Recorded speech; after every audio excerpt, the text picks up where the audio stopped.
Okay. Just want to remind you that the first quiz is coming up on Monday.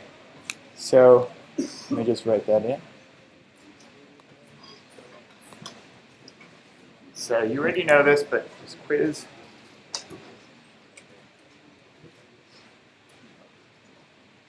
Monday, September 17th. I will not be here, but Rosie Osaki will be here. My graduate student Ron Zhang He will be here. I think there will be another person to help party, so there'll be like a bunch of people here. Okay.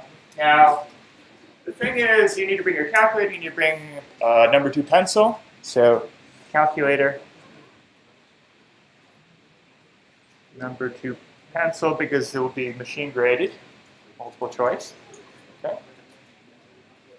The other thing I want to mention is if you are have special accommodations for testing, so-called visa student, and you haven't talked to me already, please do come see me today, maybe after class. Right? I know some of you have already, and I will privately tell you how we'll take care of your testing. The other thing I want to mention is that on the D2L website, there is a practice quiz 1. You press on practice quizzes, and you see practice quiz 1. So you can save this for later or do it now. It doesn't matter. Okay. Good. And then there is also, it's kind of slow. So practice quiz and formula sheets. Oops, it's here. So this is the formula sheet that will be printed and will come with your quiz. It looks like this. I know it's a little small to read, but it gives you pi. It gives you g is 9.8. Okay, meters per second squared. You get inches. Well, okay, just some conversions of things. And then there's a quadratic equation here. There's a formula for components of force or vectors. Magnitude, you have a derivative of c times t to the nth power. You have the integral of c times t to the nth power.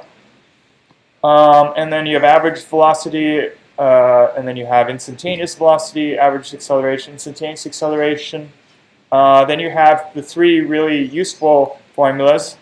So v final is equal to v initial plus a times delta t.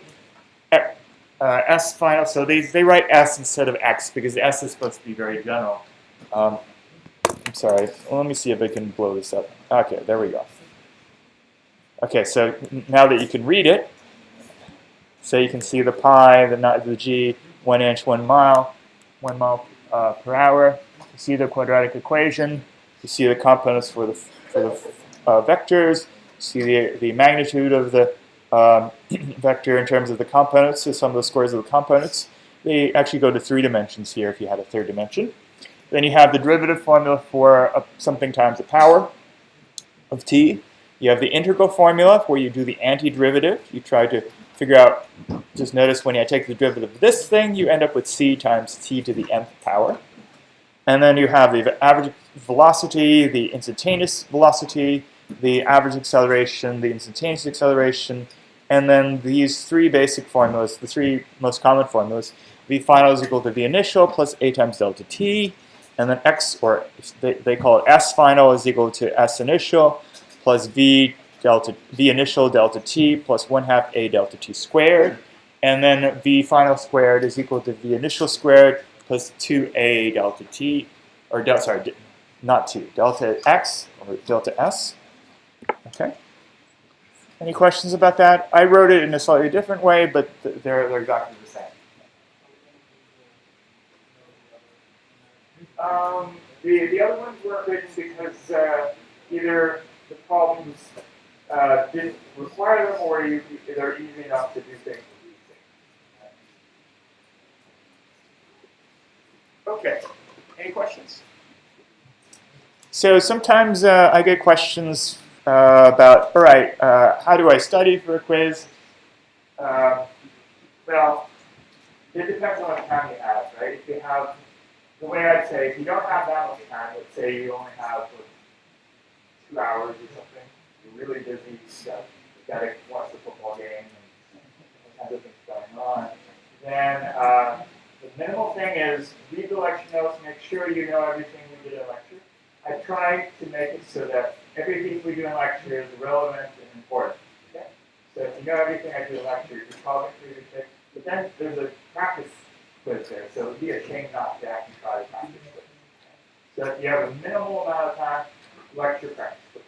If you have a little bit more time, hopefully most of you have a little bit more time than just a couple hours. The quiz is not for Monday. You have many days to do it. Take a look at the homework problems. Okay, make sure you know how to do all the homework problems. Maybe some of the really hard difficulty 4 problems that shouldn't bother you, but the ones that are less than difficulty 4, make sure you know how to do them. Okay? And then if you're the worry type that you kind of want to keep working and kind of do well in the quiz, then you can crack open the book and take a look at some of the practice problems in the book. Okay? Questions about this? Yeah. So it doesn't seem like there is one right now, but we'll make one. Okay? Something will be posted sooner or later. Okay. Other questions? Very good. All right. And so comment on the homework. So remember, to keep up with the homework, it's sort of hard to remember there's something due before class, and it's due at noon. Right? So that's because everybody's synchronized the same way, and the first 183 section starts at 1-ish o'clock. So, and then on the weekends we have the big homework section. So get started early. You can use that as review for the quiz. Okay, the first thing I want to talk about is just getting you used to components. Okay, so I had this sheet from a previous lecture, but I didn't actually cover it. I ran out of time, but let me just bring it up. So this came from a couple days ago, probably from Monday's lecture or thereabouts. Okay, so I have this triangle. And I have a vector A. It's pointing in this direction, and it makes a 30-degree angle. If I want to know the components of A in the x direction, so that's the side that's adjacent to the 30-degree angle. So that would be AX is equal to 10 times 10 is the hypotenuse times the cosine of 30 degrees because it's the adjacent side. Cosine goes with adjacent. Okay, and AY. That's the opposite side, so that goes with the sine function. So you take the hypotenuse and multiply it by the sine of 30 degrees. Is everybody comfortable with the first one? So AX, so the standard way of measuring the angle is counterclockwise. Okay, so that is something I wanted to review. Everybody knows what counterclockwise and clockwise means? Okay, if you don't, take a look at the clock. Well, those of you can see the clock. Right, the clock goes around like this. Okay, so that's clockwise. If it goes counterclockwise, it's the other way. So the standard definition of counterclockwise for measuring angles is you start from the positive x-axis and you go counterclockwise. So you go opposite to the way the clock rotates. Okay, everybody good on that? And just having said that, I noticed there's a problem on homework for tomorrow where they actually ask you to measure the angle clockwise. Okay? Yeah, it just so happens that I got it wrong because I didn't read it. Okay. But it's actually on one of the homework problems. I think for tomorrow it asks you to measure it clockwise. But they can ask you whatever. The standard thing though is when you're measuring angles, the standard definition is you measure counterclockwise from the x-axis. Right. Any questions about this?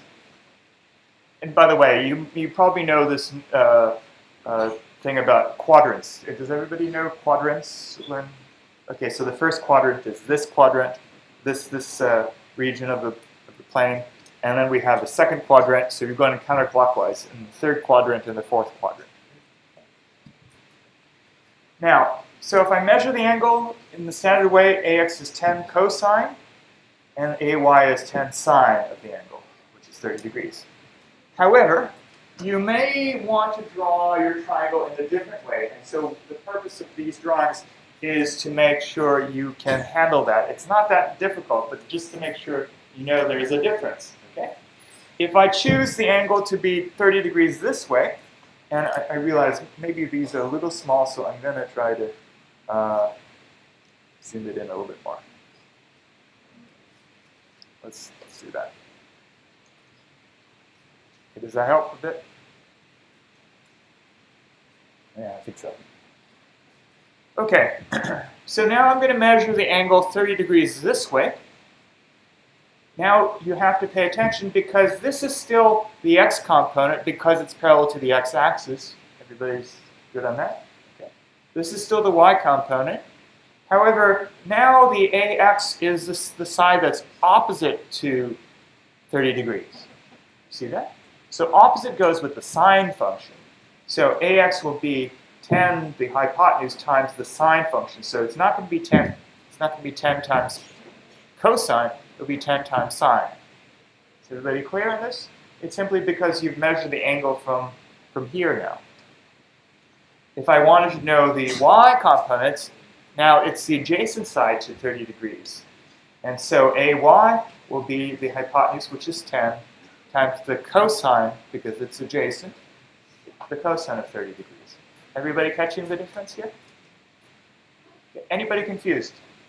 Anybody got that?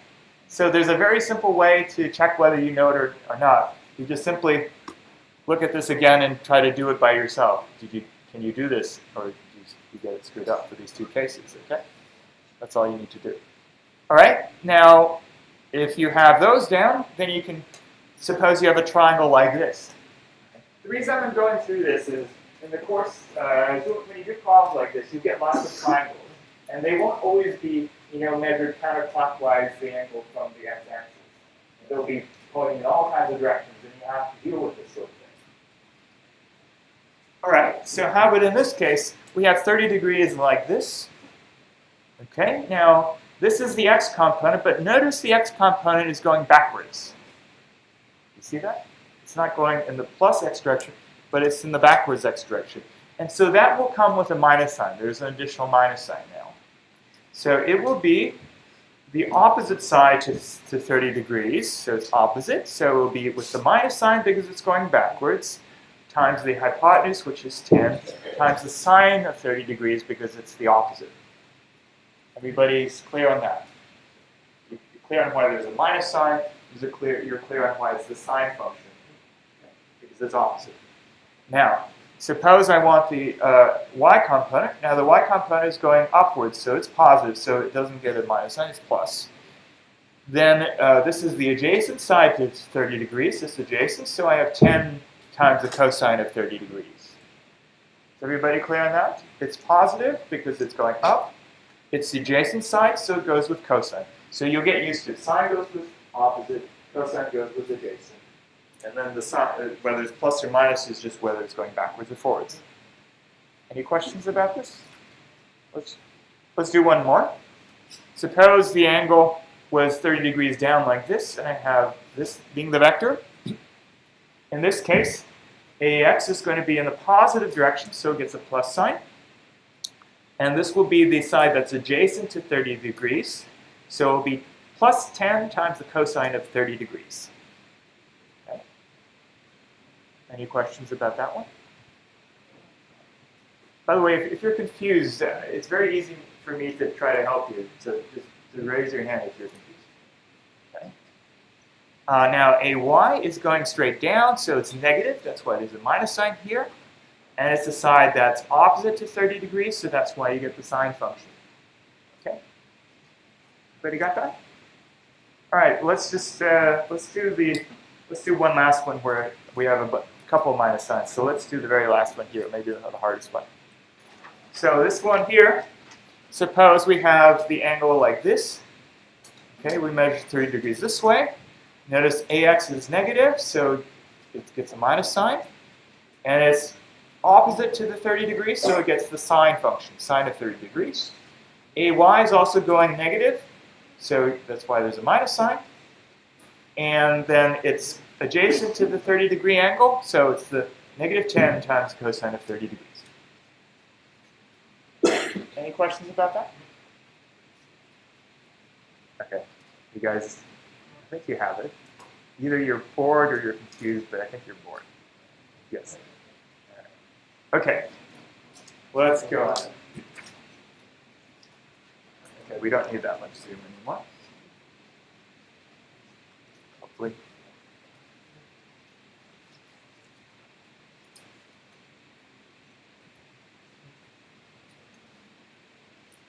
Okay, I haven't decided which one I'm going to do first here. Let's do a clicker question first. Okay.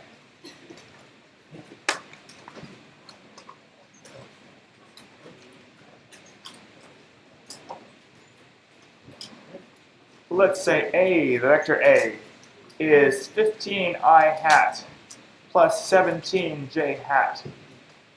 And then B, vector B, is equal to 42I hat plus 23J hat. The question is, what is the magnitude of A minus B? Okay. And the choices are 11, 18, 21, 28, is 42. And I will open up polling.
Okay, another 15 seconds.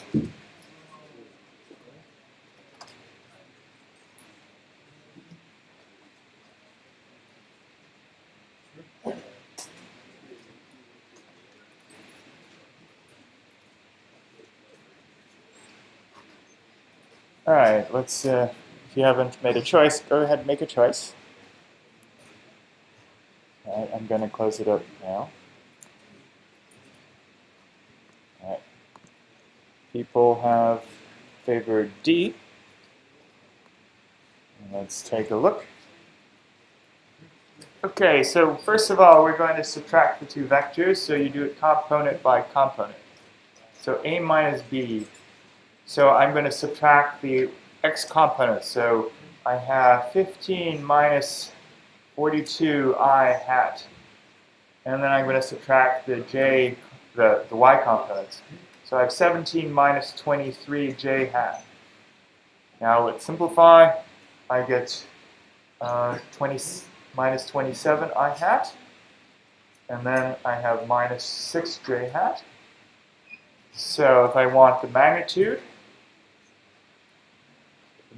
of A minus B is the square root of the sum of the squares of the components. So negative 27 squared and negative 6 squared. And that comes out to 28 point a little bit and rounds down to 28. Okay? Questions? Pretty good on that? All right. Let's do another quicker question.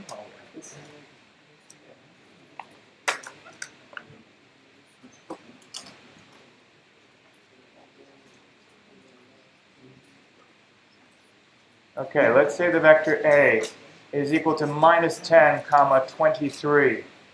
The question is, what angle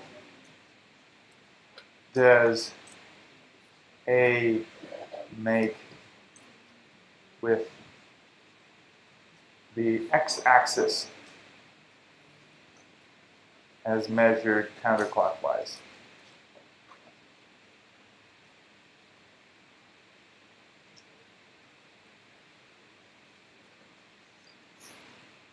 Okay, so this is minus 67 degrees.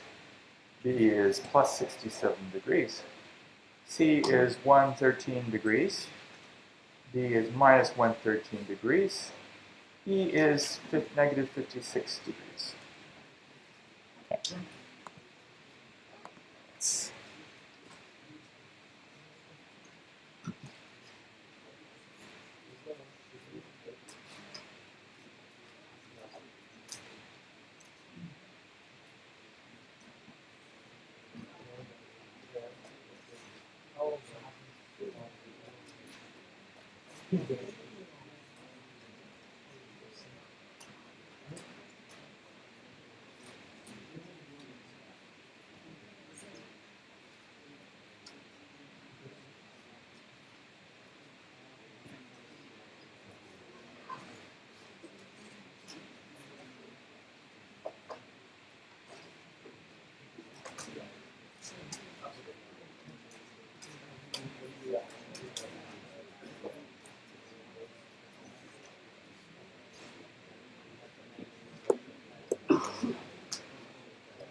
Okay, I'll give you another 40 seconds.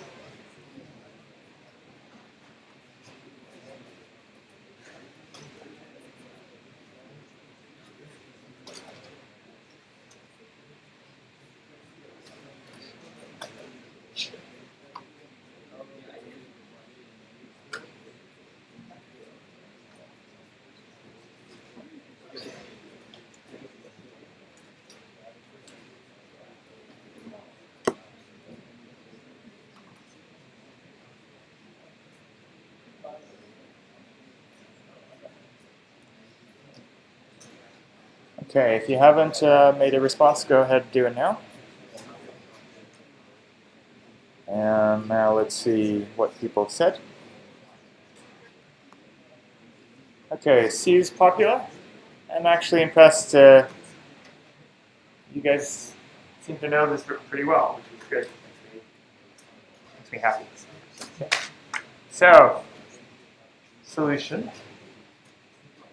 We had a formula.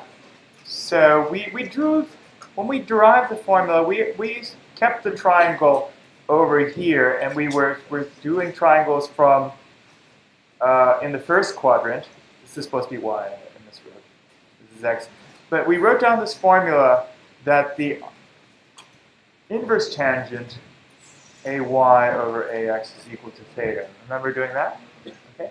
If you measure the angle counterclockwise from the positive x-axis, then this theta that you get will be, the formula will be good. However, you have to worry about this additional plus or minus 180 degrees possibly. Okay? Remember that? Clearly, a lot of you did because many of you got the right answer. Okay, so the way you figure out whether you need to add or subtract 180 degrees is you just simply draw the triangle. You draw the vector. Okay, so it's negative 10 comma 23, so we have to go negative 10 and up 23, something like this. Go a little higher. Okay, so this is the vector we want, and so the angle we want is this angle here, theta. So you can estimate what that should be. It's going to be bigger than 90 degrees, but not bigger than 180. Okay. So now you can go to your formula, inverse tangent of ay, which is 23, over the components 23 comma minus 10 over minus 10. Okay. And we end up with, the calculator says it's negative 67 degrees, which was one of the wrong answers. But in order to get something that's between 90 and 180 degrees, if I add 180 degrees, then I end up with something that's exactly the right answer, 113. Okay? Any questions about that? Yeah. Oh, if they ask you to measure clockwise. Okay, so if they measure, here it is. Okay, so if you measure clockwise, then it would be, okay, so one way to do it is simply to put a negative sign on this, and then add 360. That would be the easiest way to do it. Okay, but what you would do is you'd say 180 degrees plus this additional angle, 67. So okay, so 247, something like that. All right. Any questions about that? Okay. Yeah. 247 if it's clockwise. All right. Let's see. I'm trying to decide on the order. Let's keep going with the clicker questions since we're on a roll. You guys are doing well.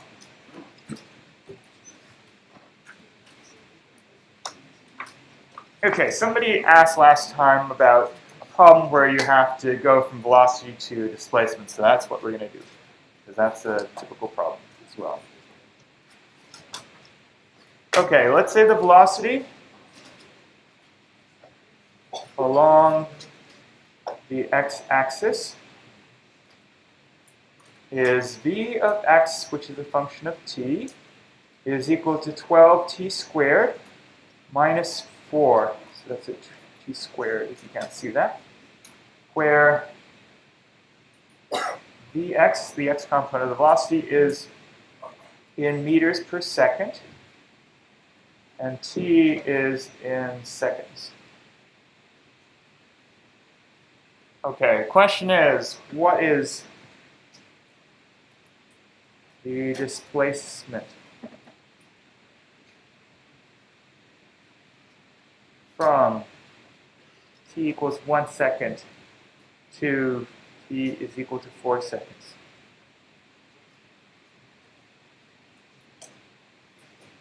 All right, I know I'm being kind of sloppy with significant digits. I should say it wouldn't be 1.0 if you want 4.0, but I'm going to just be lazy because I want to be lazy, okay? All right, so answers are 110 meters, 150 meters,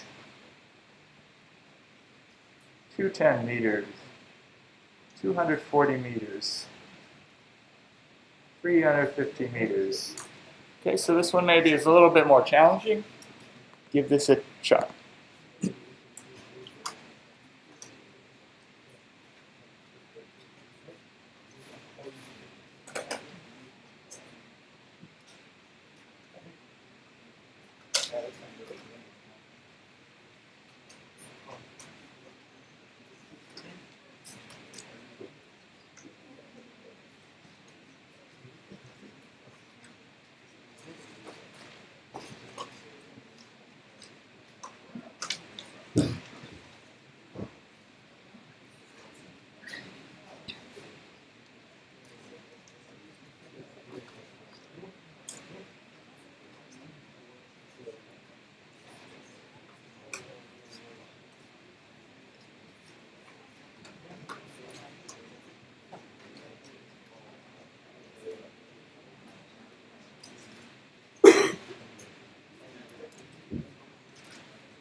Okay, I'll give you another 30, 40 seconds.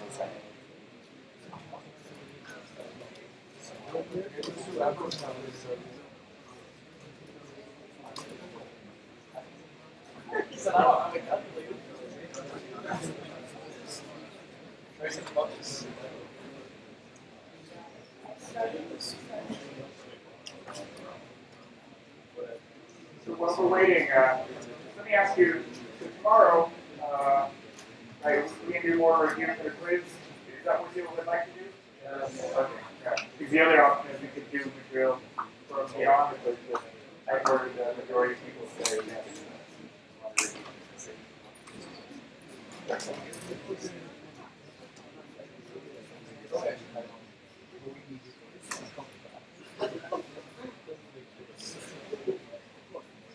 Okay, another 10 seconds.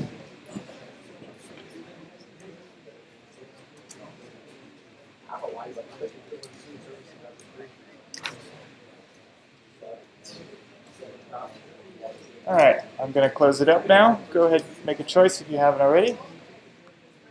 And let's see what people have said. A lot of D's. Okay, let's go through it.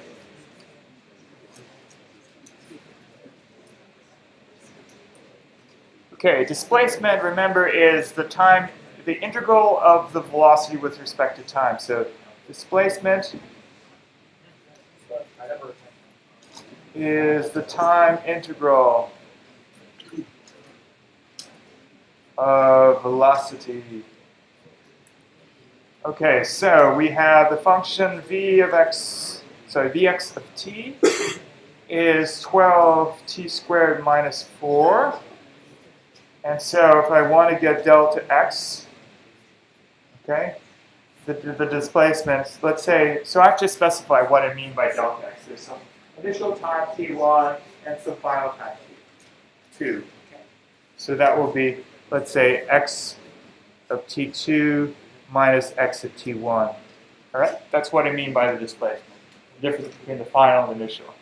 And that guy is going to be the integral from t1 to t2 of the velocity vx of t dt. Okay, so what we need is the antiderivative of 12t squared. So you're asked the question, what, when I take the derivative, gives me 12t squared? Well, first you look at the t squared.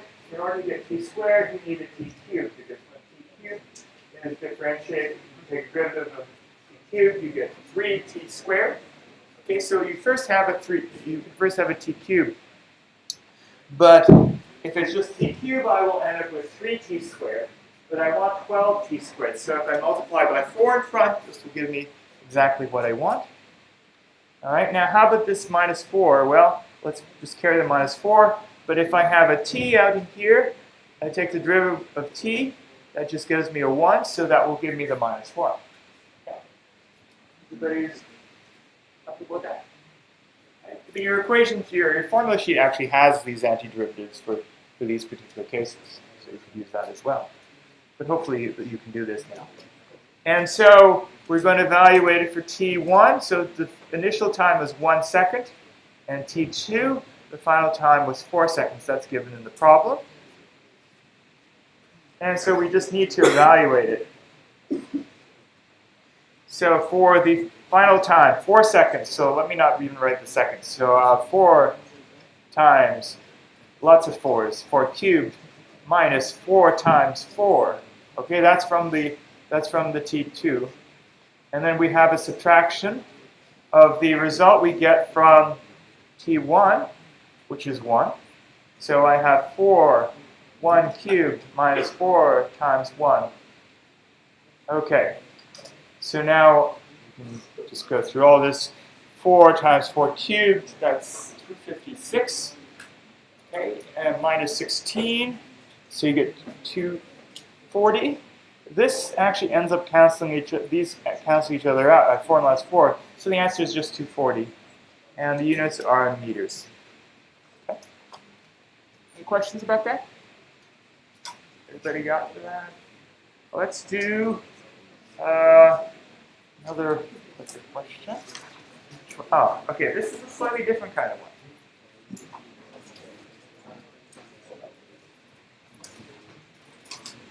This one is to think about units. All right. Think about units. So, by the way, one way to do problems, to remember formulas, is by thinking about units. For example, suppose you had a question involving average velocity, delta x, delta t. Okay? And the formula, let's say that the question was, what is delta x if you know the average velocity and delta t? But you're having a brain fog. You can't figure out was it this way or the other way, and it's not on the equation sheet, and you're stressing out. Well, there's a very easy way to do it. You know delta x has units of 1. Okay? And the average, or the average velocity has units of 1. Okay? And delta t has units of 1. Okay? So you want to take the average and delta t, do something with it so that you end up with something that's delta x, which has units of meters. So you just think of units. So the V average has meters per second, the delta t has seconds. If I multiply that together, you get something with units of meters. Okay?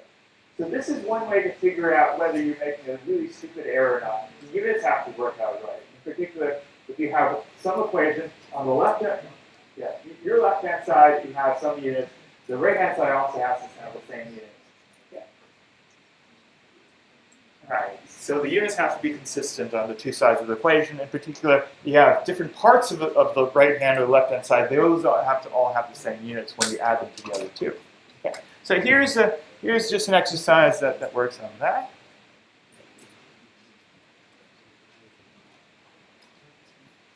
Okay. Okay, so the question is, which of the following has the same units as velocity? Okay, and in my answers I will use ax, which is obviously the acceleration. I will use delta x, which is obviously the displacement. So I should just define it so it's clear, delta t. is the change in time, or the time interval. So you want something with units of velocity, and the choices are kind of weird. Okay, so I have ax squared times delta x over delta t. B will be ax squared times delta t. C will be ax squared times delta x. D will be even more bizarre. It will be ax squared delta t cubed over delta x. And then E will be ax times delta x. Okay, so you want something with units of velocity. Okay, go ahead and give that a shot.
Okay, I'll give you another 30 seconds.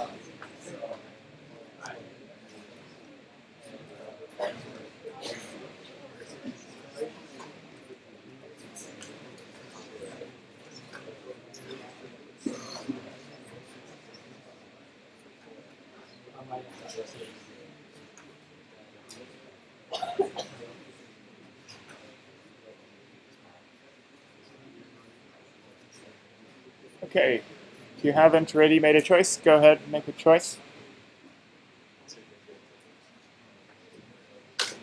If you haven't made a choice, go ahead and make a choice.